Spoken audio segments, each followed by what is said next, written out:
Hi, Mr. Crocetti. Thank you for taking this interview with Reach a Student. I have a few questions about your class that I would like to ask you. How long have you been at Windermere Prep, and what grades and subjects have you taught, and what are you presently teaching? I've been here 7 years. My first 6 years, I was a fifth grade science teacher, and this year was my first year in high school, and I taught honors biology and honors anatomy and physiology. What is the difference between honors and standard level classes? I think the classes, for the most part, are taught in a similar fashion, a lot of the same information.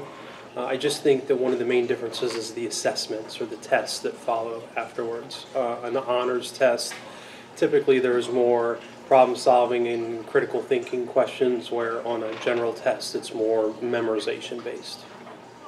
What do you think that incoming biology students should know before they take your standard level classes or your honor classes? Well, I start teaching both as if the student really knew nothing. So I'm not asking them to come in with a lot of prior knowledge, but I am asking them to come in with an open mind and some eagerness to learn. How much homework would you say that you demand of your students, and does this vary between the standard biology classes or the honors? I think on average you would spend about 15 minutes per night, and I don't know if it would differ from standard to honors. You'll find that some weeks you'll spend more than that, and some weeks you'll spend less. It really just depends on what the assignments are at the time, and what my expectations are. And what is your favorite thing to teach in class? Honestly, I like it all. I love the topic of biology. I love the topic of the human body and how it works. So anything that the students are interested in learning about, I enjoy teaching. I've heard from past students that their class with you became especially challenging towards the end of the year. Is this an accurate assessment? And if so, what can students do to better prepare themselves for this period? I don't know if that's necessarily true or not.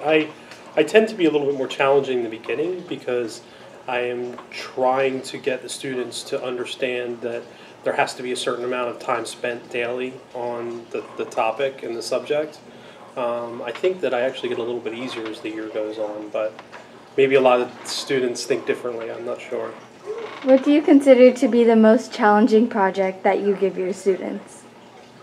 For anatomy or for honors biology, the first semester I asked of the students to do their own experiment, their own biology experiment, where they're researching previous biologists, looking at experiments that they did, and then either doing that same experiment or a version of it. And it's a long project, and the expectations are pretty high.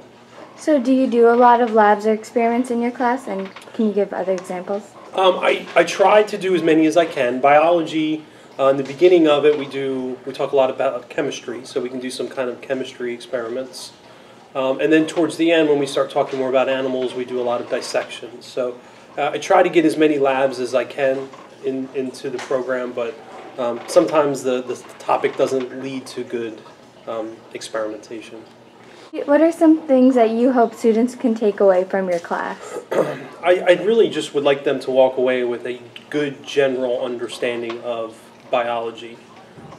There's tons to learn in biology, and you will be experiencing a lot of the same things when you get into college, and I hope that from the freshman biology class that you take, you can go into college and feel that you know what the teacher's talking about.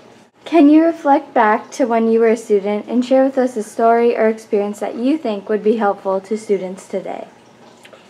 I wasn't the best high school student when I first started off. My freshman year was a bit of an academic disaster, but I didn't allow it to bring me down. I learned from my mistakes and moved on. So if there's anything that I could say, find something that you like to do, work hard at it, and enjoy the success after working hard. And what are some tips that you can give to incoming 9th graders that might help them with their transition into high school? Have an open mind. It's not middle school. It's going to be high school, so it will be different.